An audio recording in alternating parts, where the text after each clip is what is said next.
Bueno, muchísimas gracias. Bueno, gracias a ustedes por estar acá, a la asociación y en particular a Marcos por haberme invitado, a tener la deferencia de poder compartir con ustedes algunas palabras sobre el derecho presupuestario, que es, bueno, es una rara pasión, que somos pocos los que la tenemos, pero en mi caso es así. Y en particular para discutir lo que yo he sintetizado en el título de la exposición, que es la relación entre el presupuesto, el derecho presupuestario, la ley de presupuesto y los derechos humanos. Para digamos así, mostrar el paisaje que vivimos hoy, porque mi idea es mostrar cómo esa discusión la pensamos hoy en día en la coyuntura actual, me gustaría recordar o compartir con ustedes varios hechos de esta última década, que me imagino muchos de ellos los conocen, pero es interesante verlos en su conjunto y simultaneidad.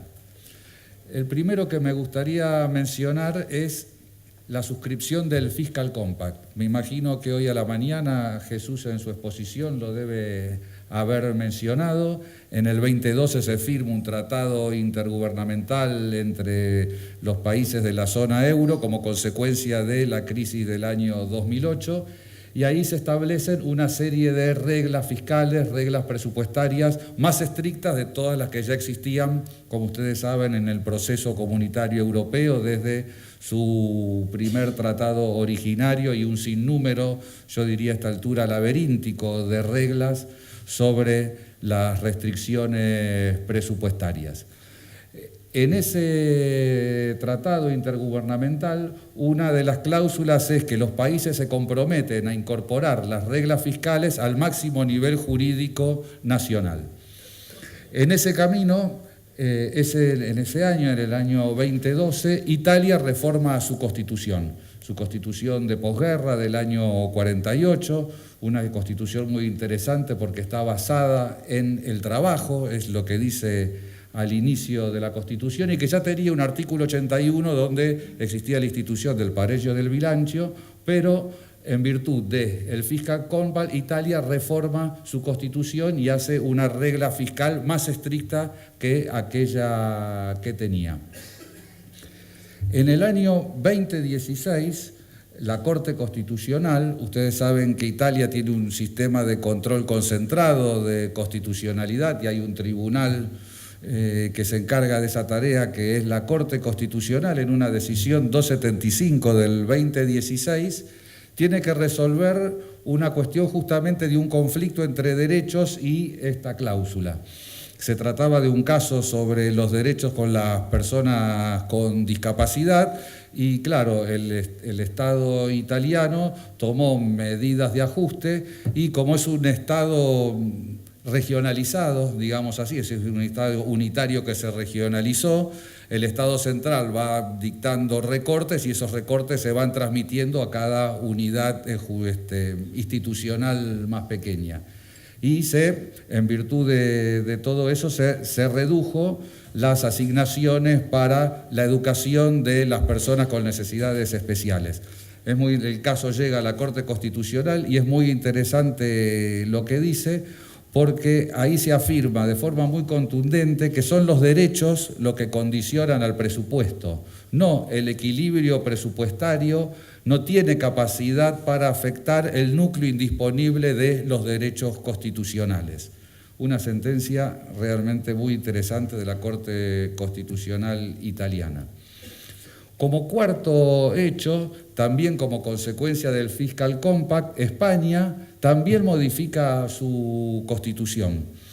Es la segunda reforma constitucional luego de la reforma o del dictado de la Constitución posfranquista en el año 78, es decir, es una sociedad política no acostumbrada a las reformas constitucionales, e hizo lo que se llamó una reforma constitucional express. En un mes hubo un acuerdo para reformar su artículo 135, que para que ustedes se hagan una idea sería el equivalente al artículo 75 actual de nuestra Constitución, las competencias de las Cortes en materia presupuestaria, y también incluyeron ahí el principio de estabilidad en ese artículo de la Constitución. Algo muy interesante porque siempre en España la comunidad jurídica fue discutiendo, bueno, reformamos la Constitución para incluir las instituciones comunitarias o las instituciones europeas y simplificar nuestro sistema jurídico. Nunca lograron un consenso y al reformar este artículo, pues por la primera vez que en la Constitución española se menciona a la Unión Europea, porque se dice que el principio de estabilidad va a estar regido por los índices que fije la Unión Europea. Quinto hecho que me gustaría mencionar también de España, también un control concentrado de constitucionalidad. Como ustedes saben, ahí también, al igual que en Italia, se hicieron políticas de austeridad muy fuertes, lo que nosotros llamamos, con nuestra experiencia ya de décadas, los planes de ajuste, y como nosotros sabemos y ellos están aprendiendo, uno de los primeros objetos que van a ser ajustados es el sistema de la seguridad social. Y seguramente es lo que nos sucederá nuevamente a nosotros si todo sigue como parece seguir. Y el Tribunal Constitucional Español, en una decisión 49 del 2015, dijo una frase muy fuerte, y vean el contraste con lo que dijo con la Corte italiana, que los derechos previsionales dependen de las disponibilidades del momento, y convalidó los ajustes al sistema de la seguridad social, que en ese caso habían consistido en la no actualización de todo el régimen previsional, por más que haya habido una ley general que decía que periódicamente se tienen que reajustar los haberes previsionales.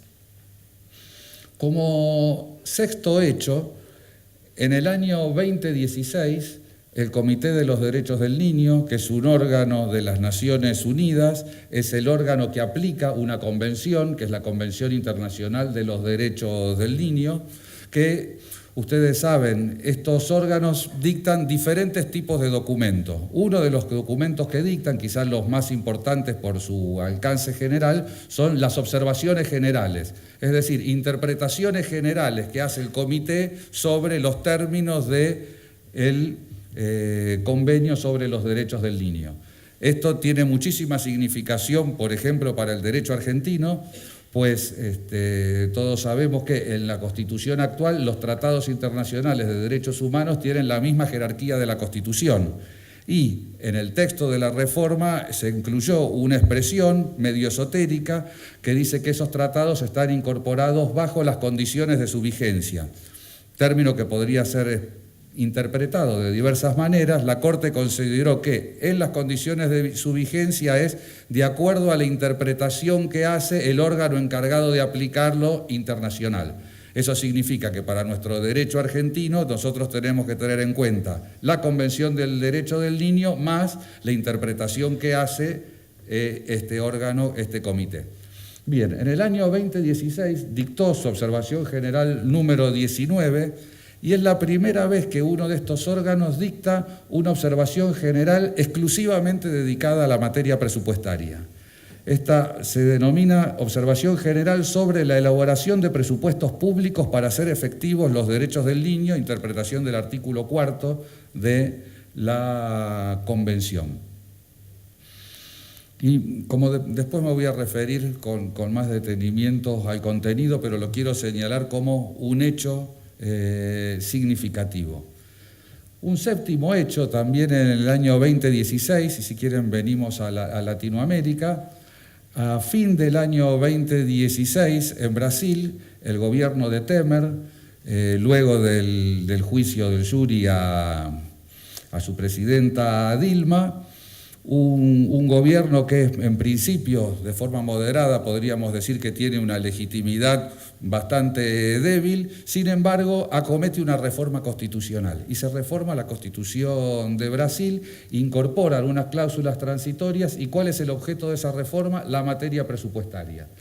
se incluyen dentro de la Constitución reglas que limitan el gasto público por 20 años. Se toma de año de referencia el 2016 y se dice a partir de aquí el más solo va a poder aumentar el gasto público de acuerdo a cierta evolución de los índices, etcétera, que están establecidos en la propia Constitución de Brasil.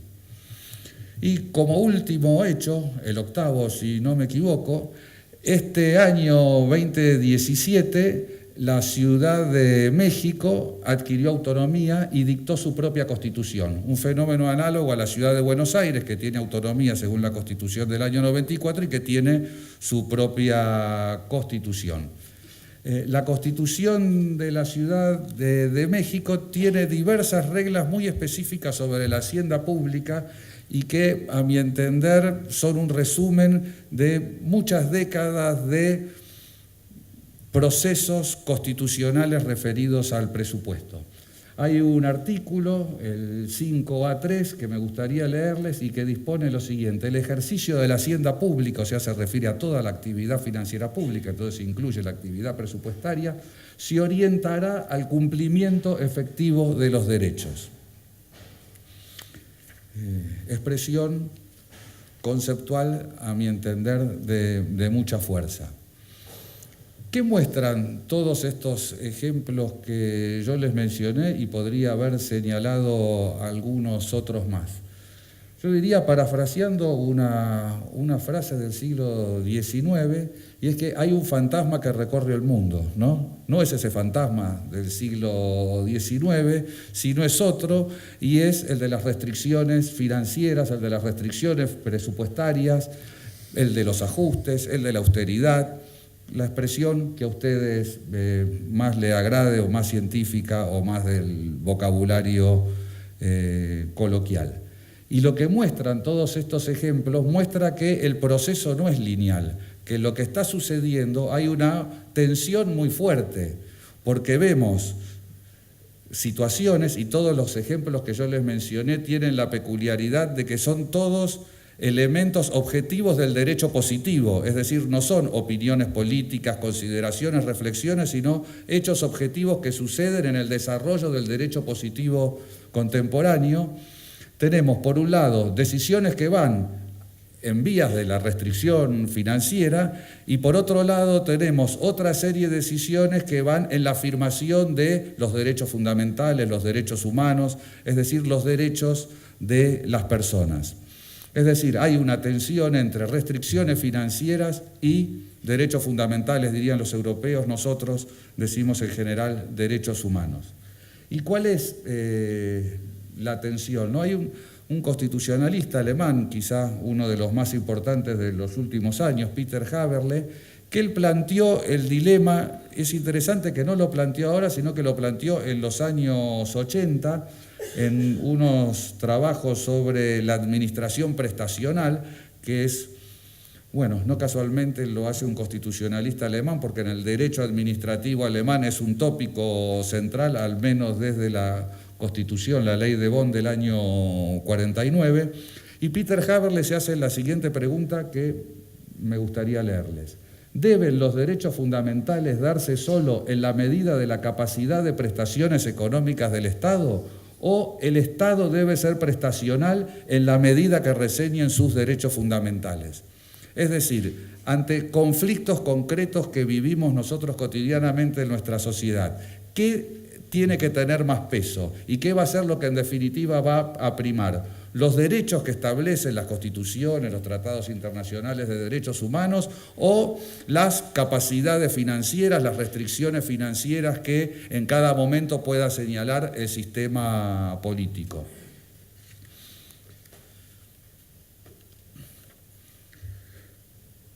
Bien, la cuestión entonces es cómo pensar este problema hoy. En el título de la exposición yo digo que es un problema global, y con los ejemplos que yo mencioné ustedes se dan cuenta por qué esto es así. Yo digo que es el problema global porque si uno se pone, por ejemplo, solo estudiando lo que sucede en la Argentina, uno va a ver una parte del problema, pero en realidad hay otra parte del problema que solo uno la puede ver si ve el derecho europeo. y otra parte si uno ve el derecho judicial comparado. Es decir, uno tiene que ver simultáneamente lo que sucede en los derechos nacionales, lo que sucede en las reformas constitucionales, lo que sucede en los tribunales, porque en los tribunales al nivel comparado, yo les di el ejemplo de España y de Italia, pero en casi todos los tribunales de todas las sociedades occidentales hay discusiones y decisiones al respecto, lo que sucede en el derecho internacional, ya sea en el derecho internacional sin más, como en el Fiscal Compact, o en el derecho europeo o en el derecho internacional de los derechos humanos. Es decir, tenemos el desafío de pensar ese problema en sus múltiples dimensiones y solamente podemos ver las múltiples dimensiones si vemos lo que está sucediendo globalmente. Ahora bien, yo creo que para pensar este problema, primero tenemos que deshacernos de algunos mitos, y que son algunos mitos centrales del derecho presupuestario. Creo que hay uno que es central y que creo que uno lo puede encontrar, dichos de una forma o en otra, en casi todos los libros de derecho presupuestario y de derecho financiero, y es aquel que dice que la decisión presupuestaria es una decisión política. ¿Esto qué significa?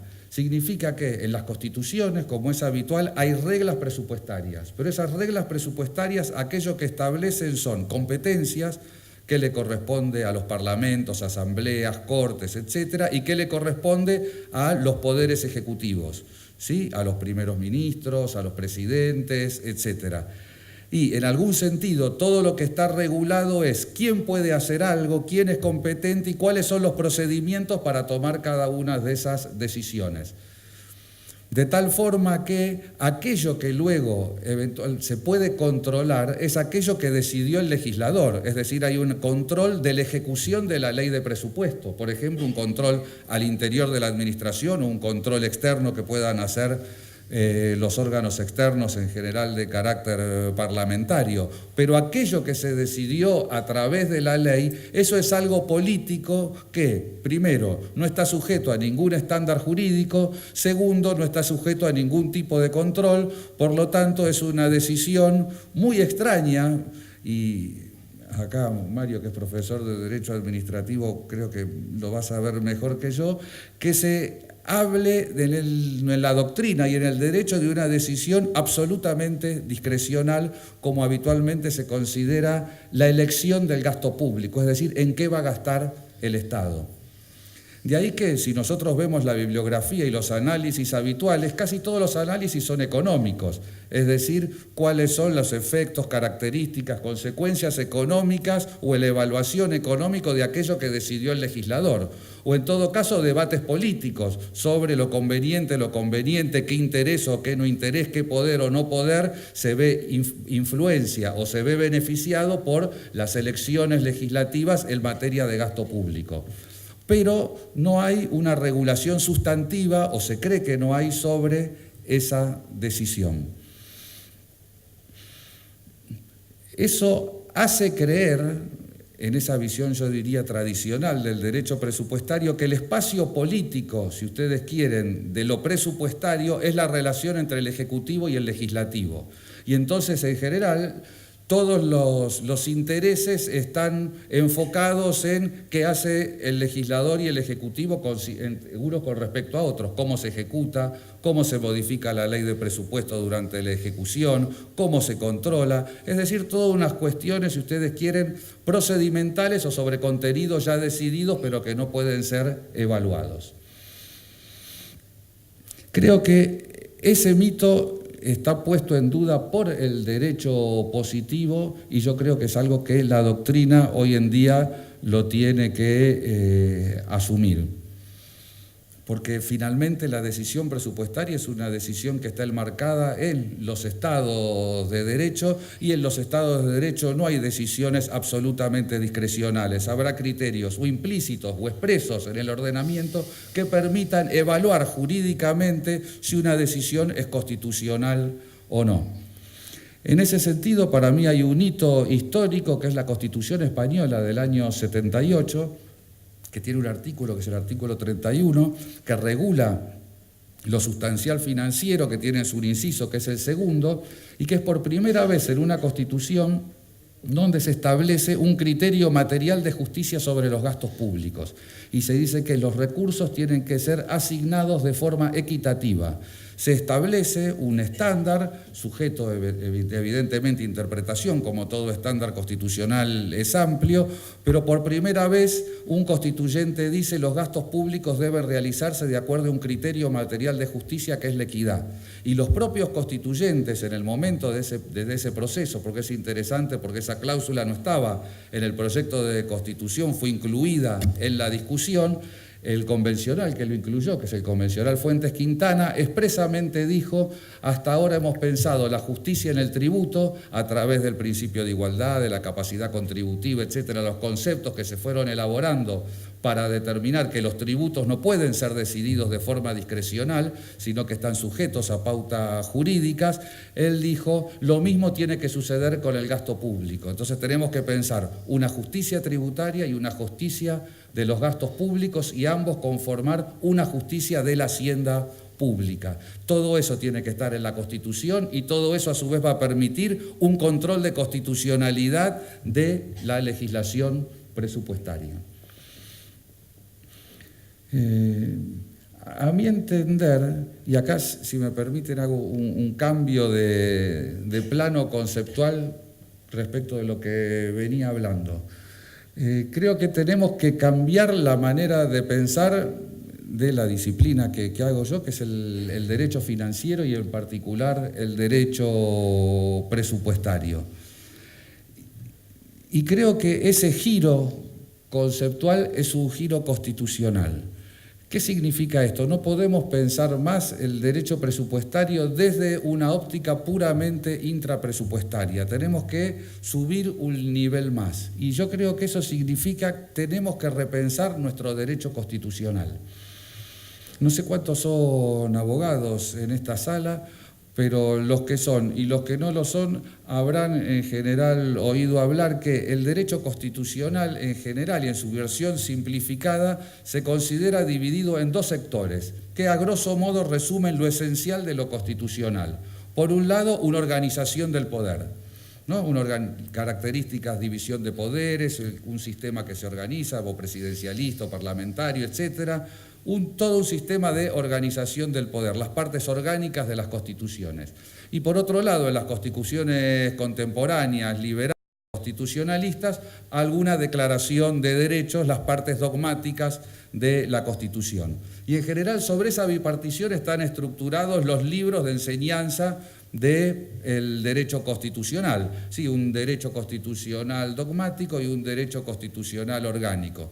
Lo que en una generación anterior el profesor Vidal Campos llamaba el derecho constitucional de la libertad y el derecho constitucional del poder. Y eso sucede en general, no es algo particular argentino, sino que sucede en el derecho comparado. Incluso hay comunidades jurídicas donde hay libros específicos sobre los derechos fundamentales, por ejemplo en Francia, que hay libros sobre las libertades públicas, y otros libros que son sobre la organización constitucional del Estado. A mi entender tenemos que hacer una reformulación de esa visión del derecho constitucional, porque el derecho constitucional tiene que incorporar expresamente y al igual nivel de importancia que estos dos pilares, otro nivel que es el nivel financiero. Tenemos que pensar la constitución financiera. Y a mi juicio tenemos que desarrollar lo que yo llamo una teoría general de la constitución financiera. ¿Qué significa esto? Algo muy sencillo.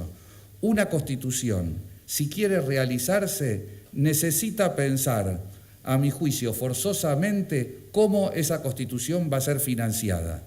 El financiamiento de la propia Constitución no es algo secundario y no es algo que un constituyente pueda decir, bueno, no es algo que yo no trato y lo dejo para que lo resuelva un legislador ordinario, sino que las decisiones fundamentales sobre cómo financiar el Estado de Derecho, las instituciones políticas como tal, y luego cómo financiar los derechos, eso es algo central en un sistema constitucional y es algo que uno tiene que darle igual jerarquía que la Declaración de Derechos y que la organización del poder, porque finalmente todo lo constitucional cuesta.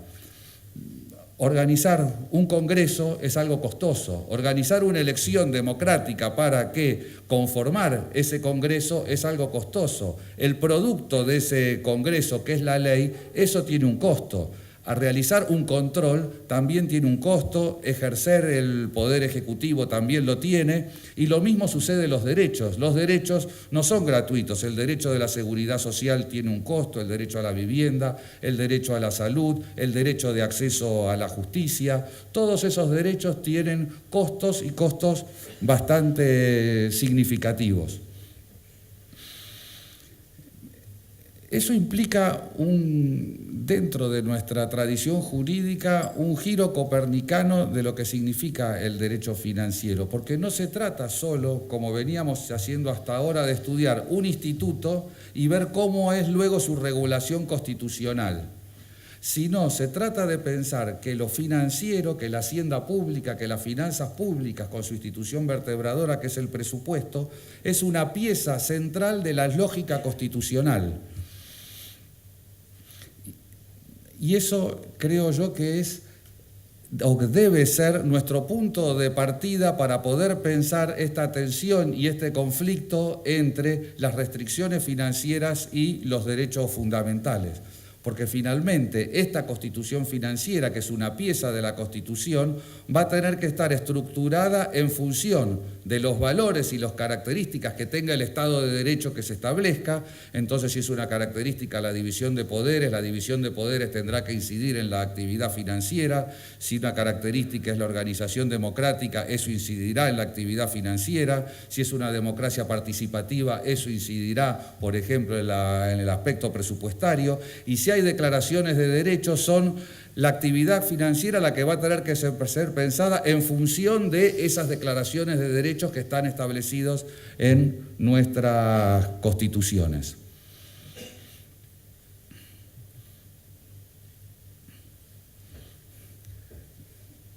De los múltiples aspectos que podríamos desarrollar acá, porque creo que es el que menos conocimiento seguramente tendremos en común, me gustaría detenerme en 2 o 3 aspectos del derecho internacional de los derechos humanos, que, como ustedes saben, es un derecho que se ha desarrollado a partir del fin de la Segunda Guerra Mundial. Se suscribieron 2 pactos, por una serie de cuestiones políticas del momento, un pacto de derechos civiles y políticos y un pacto de los derechos económicos, sociales y culturales, y luego se fueron añadiendo una serie de convenciones, por ejemplo, la que les mencioné, la Convención de los Derechos del Niño.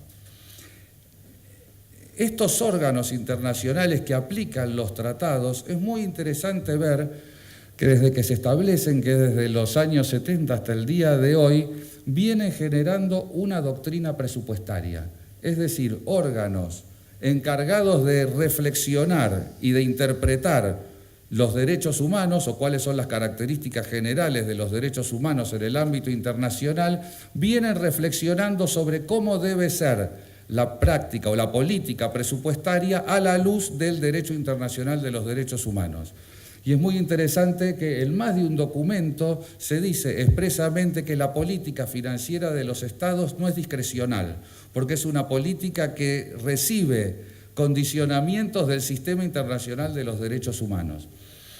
Eso es un sistema cada vez más profundo y que es interesante ver que todas las primeras reflexiones fueron en materia presupuestaria y en los últimos años, yo diría a partir de la última crisis, cada vez hay más consideraciones en materia de política fiscal, es decir, de política tributaria. Algo que recién ahora los tributaristas están empezando a tener en cuenta, porque en los últimos años estos órganos, uno de los documentos que hacen son informes sobre, observaciones sobre los informes que hacen los países. Los países tienen la obligación de presentar un informe y el comité hace observaciones, y en casi todas las últimas observaciones hay juicios y reflexiones sobre la política tributaria, sobre cómo deben ser las reformas tributarias, sobre críticas sobre el sistema tributario existente, etcétera, etcétera. Pero me interesa ver lo presupuestario. Y si ustedes me permiten, me gustaría ver 2 o 3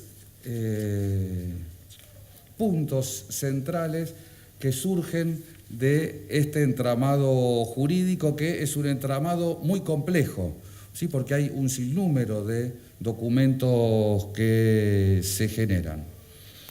Es muy importante ver que el Comité de los Derechos Humanos, que es el que se refiere a todos los derechos civiles y políticos, ha sido muy tajante diciendo que los condicionamientos financieros, económicos, presupuestarios no pueden ser alegados para justificar una violación a un derecho civil o político.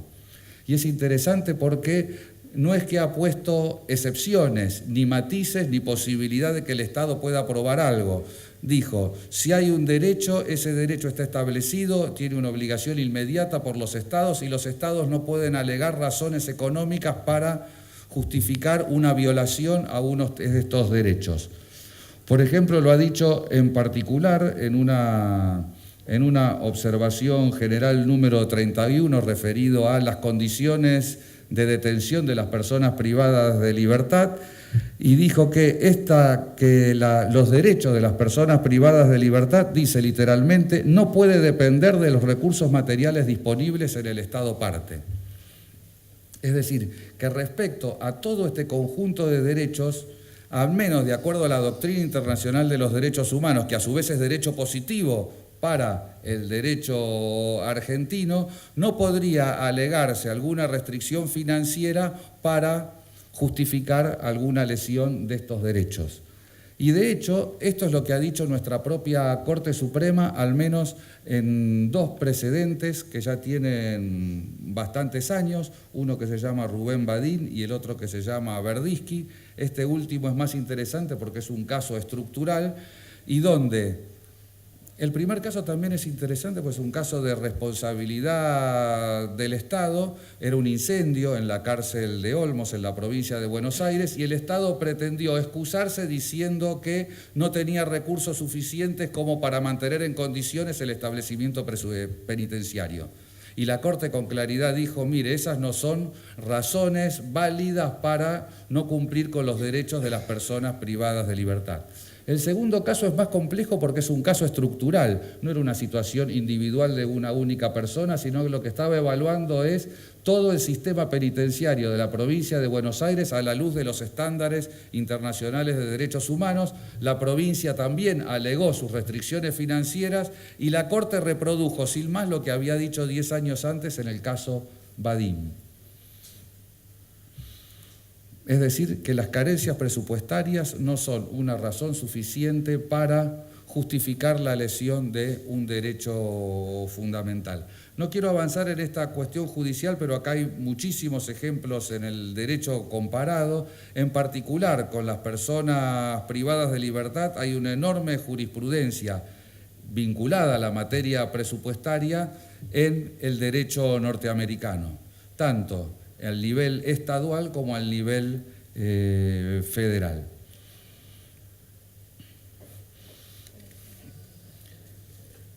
Claro, matices hay en los derechos que están establecidos en el Pacto de los Derechos Económicos, Sociales y Culturales, donde hay una obligación de asignar el máximo de los recursos disponibles. Cada Estado tiene esa obligación con respecto a esos derechos.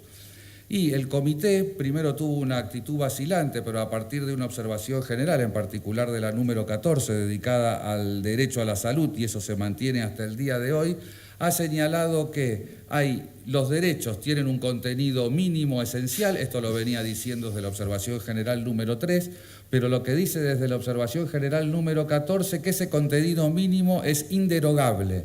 Es decir, que un Estado no puede alegar razones presupuestarias para no cumplir con ese contenido mínimo que es característico del derecho y que surge ese contenido mínimo de la propia enunciación del tratado internacional como tal.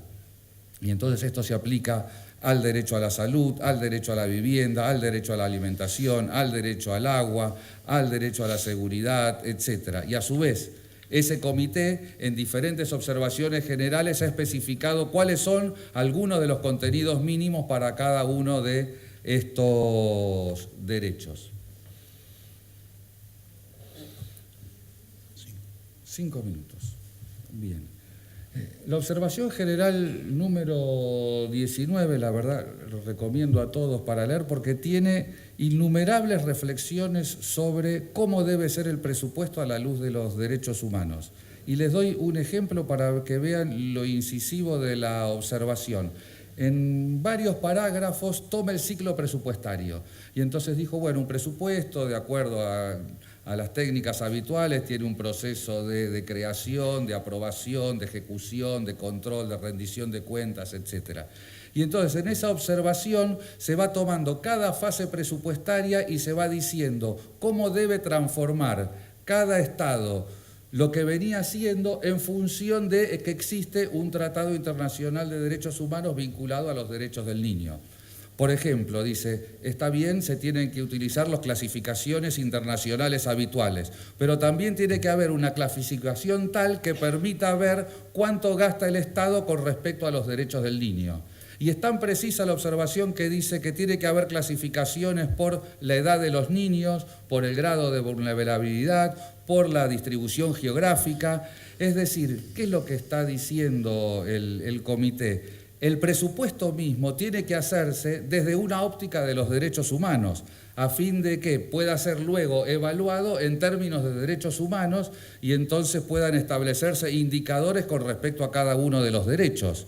Algo que, me imagino ustedes que estudian cotidianamente el presupuesto, es algo absolutamente engorroso si uno quiere evaluar hoy, por ejemplo, cuánto gasta el Estado argentino en derecho a la vivienda. Bueno, uno tiene que empezar a ver un programa, un ministerio, otro ministerio y más aún si uno quiere ver al nivel federal. Es una tarea casi imposible. Lo que está diciendo el comité es, tiene usted que organizar su presupuesto en términos de derechos, a fin de que cada uno pueda saber cuánto se gasta en cada uno de los derechos y entonces el comité puede hacer una evaluación.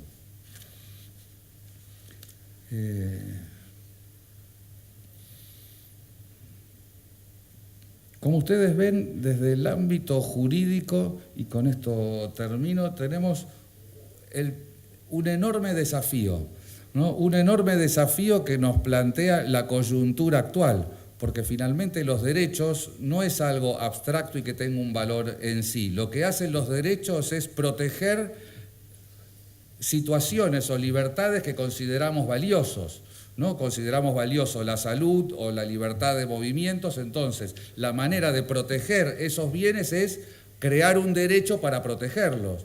Entonces, si lo que estamos discutiendo es la relación entre el presupuesto y esos derechos, lo que estamos discutiendo es cuánto valor le damos a esos derechos. Uno de los juristas dedicados al derecho presupuestario más importantes en España, que es el profesor Álvaro Rodríguez Bereijo, fue presidente del Tribunal Constitucional. Él en el mismo proceso constitucional dijo, estamos haciendo una constitución con muchos derechos. Es interesante ver que si uno compara esa constitución española del 78 con cualquier constitución latinoamericana, tiene muchos menos derechos que nuestras constituciones. Pero él dice, lo más probable que ocurra es que el Estado no viole esos derechos directamente, sino indirectamente a través de la no asignación suficiente de recursos presupuestarios para poder financiar cada uno de esos derechos. Y eso efectivamente es lo que vemos que ocurre. Y eso tenemos el desafío desde el ámbito del derecho de, primero, cómo pensar, es decir, cómo conceptualizar teóricamente de la mejor manera posible qué es el gasto público, qué es el presupuesto, qué son las finanzas públicas y qué es la hacienda pública. Repensar toda nuestra tradición a la luz de los derechos y de nuestro sistema actual de los derechos, que no es el sistema de los derechos del siglo XIX, que fue cuando se creó el derecho presupuestario, ¿no? Pues el derecho presupuestario, tal como lo conocemos, es una creación de las 3 décadas del siglo XIX, con una obra clave que es la de Paul Lavand, y donde los derechos básicamente se referían a la propiedad y a la libertad, ¿no? De acuerdo al aforismo de Locke. Hoy eso es una parte central, pero no única, de nuestro sistema de los derechos, donde a lo largo del siglo XX hay un sistema muy complejo y abundante de derechos que nos tiene que llevar a reflexionar ese derecho presupuestario pensado en función de otros derechos y en función de otras realidades. Lo que no significa que no sean importantes, porque claro, yo me escucho a mí mismo y es como que todo gira alrededor del derecho, que no sean importantes las dimensiones económicas o políticas. Lo que pasa es que en las últimas décadas el derecho presupuestario no ha tenido la centralidad que debía tener, al menos en la comunidad jurídica, donde, como veníamos conversando, yo diría que el 95%, para ser generosos, por ciento de los profesionales o de los académicos se dedican a estudiar el derecho tributario y muy pocos a estudiar el derecho presupuestario. No como si lo jurídico se acabara en esa obligación jurídica tributaria y luego vendría una etapa de discrecionalidad, y que es eso lo que nosotros tenemos que desmontar. Muchísimas gracias.